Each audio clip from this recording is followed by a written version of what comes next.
Do you think you would have achieved the success that you have in modeling and in business now if you didn't have the benefit of your mother's mentorship in those early days? Not at all. If I did not have my mother, I would have quit. There was a day in Paris where I was backstage at a fashion show and I got sent home 10 minutes before the fashion show started for ridiculous political, I don't even want to go through the drama and relive that awfulness. But it was awful and it was humiliating. And it was something that was continuing to happen over and over again. And I was just tired of it. And I remember running with my backpack that I used to have from high school where I used to carry my books, but I had my model portfolio in it, same backpack. I ran to the public payphone because there were no cell phones back then. And I called my mom and I'm like, I'm done. I'm over it. I'm coming home. And my mom just shook my shoulders through the phone and said, I did not raise a quitter. I did not raise a quitter. What do we have to do to help you stay and get past this nonsense?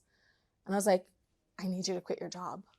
And I couldn't afford to support her, and she couldn't afford to support me, but we figured it out and lived in model's apartment and twin beds for a bit. And we just really figured it out. And I would not be here if it wasn't for her at that moment saying I did not raise a quitter, because I would have quit. I think one of the challenges that women and minority-led businesses have today is that they don't have the benefit of mentorship like that. Would you agree? 100%. It's like kind of on an island, just kind of feeling alone. But the one thing that this generation has now that my generation did not have then is social media. And one of the most powerful things in the world, not just for dating, is the DM, the direct message on Instagram or any other platform. Just blanket it. Don't fish, throw a net. Make a list of 20, 30, 40, 50 people that you would love to mentor you, and DM them. Give them something specific that they have done that has impacted you and how you have used that in your own life. Tell them that story. Mentors love to have their ego stroked just a little bit and see what happens. You're going to probably have at least 1% success. And all you need is one. So the power of the DM. What's some other advice that you can offer women and other minority-led businesses, those owners who are just getting started for the first time, who have been where you've been, who might not have had the experience that you've had, but who have the hustle, the drive, the ambition, and the will to achieve something? I think we are living in a revolutionary time when it comes to women and when it comes to minorities. And don't go to sleep, stay up all night on the internet looking for the programs that support women and minority-owned businesses. And there's not just one, and there's not just two. Apply to every single one of them. And some of the applications, I've even applied to some of them, some of the applications are so long, and I think they're so long because they want to deter people that are not serious.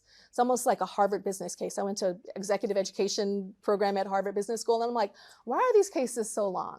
And why am I up until 3 o'clock in the morning doing this? I think they're just trying to weed out the people that aren't serious. Same with these applications. So just fill out the whole thing. And again, blanket the DMs, blanket the applications that deal with women in minority-owned businesses. I'm sure you get a lot of people asking you for advice, but my question is, what is the best piece of advice you've ever received? Oh gosh, one of the best pieces of advice my mom told me is leave before they leave you. And she meant that in terms of my modeling career. She said, you're like an athlete, you're going to age out. Don't wait for them to kick you out. Leave before they're tired of you. Don't be there just waiting for the phone to ring. What are you going to do with this platform that you now have? And so that was very beneficial for me in my career. And now I take that and I've twisted it a little bit. Now for me, it's leaving a situation, pivoting away from where I see the wall is about to hit.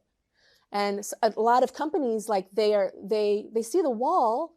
Even small startups see the wall, but they're like, but this is what we're supposed to do. And this is what we put all this money into this. And I'm like, I don't care how much money we've spent. I don't care how many people we've got to do this. We're going to fail if we keep going forward, and we have to pivot. And I know that comes from my mom. Hard to leave money on the table though when it's there, I guess. Well, a lot of times the pivot is the money ain't on the table. You got to pivot or else you're going to go bankrupt. Right. But a lot of the times there is money on the table. Yeah, I just got a huge offer a couple weeks ago. crazy amount of money, but a big sacrifice to personal brand and the success of Smice Cream. And I'm always going to choose my business over cash for today.